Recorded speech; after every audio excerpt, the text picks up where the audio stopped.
Hey everyone, welcome back. So last episode, we talked about what are the viable strategies to go against hallucinations in the retrieval-based algorithm. In this episode, we're going to dive a step deeper to see what are some improved ways to help us enhance the retrieval-based algorithm and make it even more transparent for our users. So with that being said, let's turn our attention to the screen. So this is the data form that we used last time in the video. We said, hey, let's create this hashtag version. And the reason we do that is because it is closer to the format to allow us to fine-tune the large language model. And then you see this, every single row is like a giant paragraph, right? This allows us to build the retrieval-based algorithm. And then we can return the distance score. If they're too high, meaning that the two vectors are not the same, so that implies that the user question probably doesn't exist in the data set. Now, here's the thing. What if I did ask a question that exists here, right? But because you have all these other junk here in this paragraph, that damage that distance score a little bit, right? What do I mean by that? What if in practice, I'm just asking a simple question, what is YSA? 3 words, right? If you rewrite a vector in 3 words, if you rewrite a vector from 3 words versus you create a vector from this giant paragraph, obviously they're different, right? Obviously they're different because one is 3 words, one is not. So you can see how that distance score is going to be far apart, and the computer is actually going to believe they're not the same, even though the question that I'm asking can be answered from this paragraph. So that's a problem. So how do we get past this? The way to get past this is to recreate your dataset using this question-answer format. So instead of pack everything into one big paragraph, you create 2 columns. One column is called question, the other column is called answer. And when you create the vector database, try not to do answer. Only create a vector database based on the question. So that if I ask a question, it's going to look for exactly what the question is in the database. So let me show you how this works in the code. So if you look at the code I already created, this is the directory of the QA formatted dataset from Hugging Face. I load the code here, I create my collections. This is to use a Chroma database. And then let me give you guys a base case, right? Base case means if I just take the exact same question and then I entered into the database, then it should give me the correct answer. So I'm gonna run that, right? Berkeley, California, that's the question. Directly copy from database, word by word, right? No changes. So I run that, run results, and then run index. See, the 0 is already here. So I know the right answer is already there. And then I created this data frame to showcase the question, the answer, as well as distance. Now here's something interesting.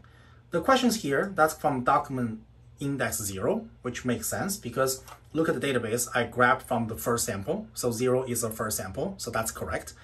And then look at the score. The distance score is 0.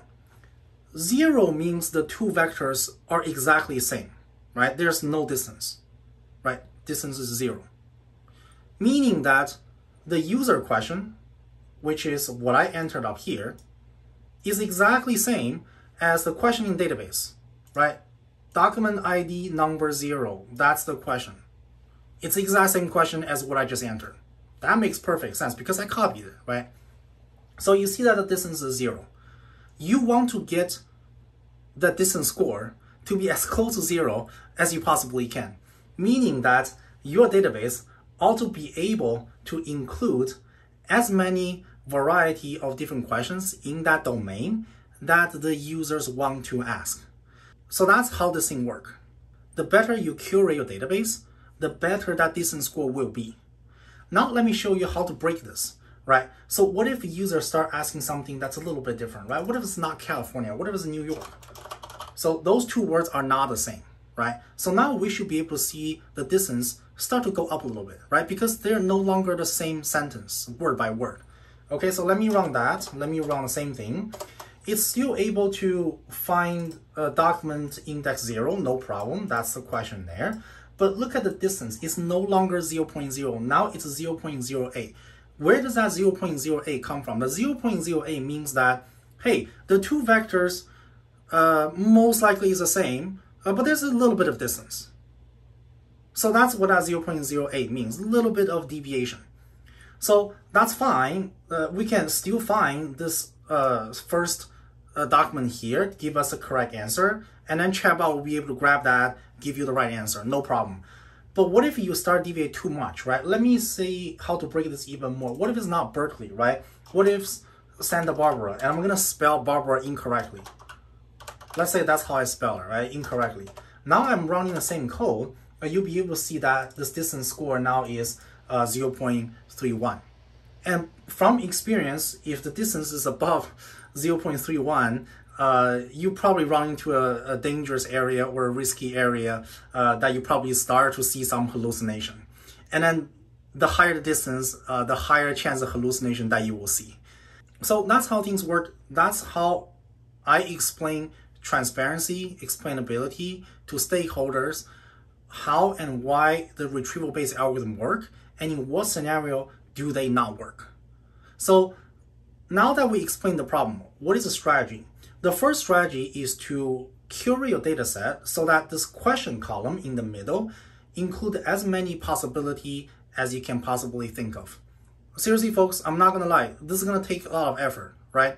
Because you're sitting in a domain, whatever that is, in your project, in your company, and you want to curate your data set to cover as much question as you possibly can in that domain, based on whatever PDF document that you're scraping. That's not an easy job. It's meant to be a hard job. So I believe 99% of effort to build chatbot should be focusing on how you create this vector database and how do you make sure that your questions include the user's use case to the max of your ability, as high of a confidence as you possibly can. That requires experiments, that requires talking to stakeholders, that requires data curation. So that's number one strategy. Step number two is separate the question answer and then make sure the answer pass the stakeholder survey. Meaning that if you're not going to write this question answer by yourself, which in reality, no humans should, right? What if you have 1,000 questions in there? You're going to have a human write 1,000 question answer pair? Probably not. So this answer column might actually be from a document, or it might actually be created from large language model, which means this answer itself can have hallucination. Meaning that when you put this thing in production, you better sample enough answers so that you can get a high confidence that this thing probably does not have any hallucination, right? The information come right from the documents and come right off the domain. No hallucinations whatsoever. If you can establish strong confidence for your question to curate the data to meet the user's use case, and you can also have an answer column that has no hallucination that come directly out of your domain, then guess what? You will have a very successful retrieval-based algorithm. Thank you for watching. Hopefully this video sheds some light on the retrieval-based algorithm. Hope you guys like it. If you do, give a like and hit that subscribe button, and I'll see you guys in the next episode.